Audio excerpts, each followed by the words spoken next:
અને હવે વિસ્તારથી સમાચાર વાત દ્વારકાની કરીએ તો દ્વારકામાં આજે સતત ત્રીજા દિવસે ધોધમાર વરસાદ વરસી રહ્યો છે। મેઘરાજા દ્વારકાને ગમરોળી રહ્યા છે। શહેર અને જિલ્લાઓ પાણીને હવાલે થઈ ગયા છે। દ્વારકાધીશ મંદિર પરિસર હોય કે પછી રેલવે સ્ટેશન રોડ, બધી જ જગ્યાએ પાણી જ પાણી દેખાઈ રહ્યું છે।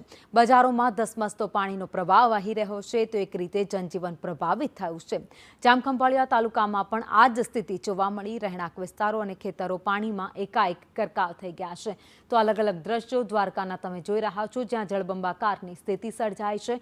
પાણી ભરાઈ જવાને કારણે કેટલીક જગ્યાએ લોકોને હાલાકી ભોગવવાનો વારો આવ્યો છે। તો સૌથી વધારે જે યાત્રીઓ છે, જે ભગવાન દ્વારકાધીશના જગત મંદિરના દર્શનાર્થે પહોંચ્યા છે, તે લોકો કેટલાક લોકો ફસાયા છે, કારણ કે રેલવે સ્ટેશન રોડ વિસ્તાર છે ત્યાં પાણી ભરાઈ ગયા છે। લોકોના ઘરમાં પાણી ઘૂસી ગયા છે।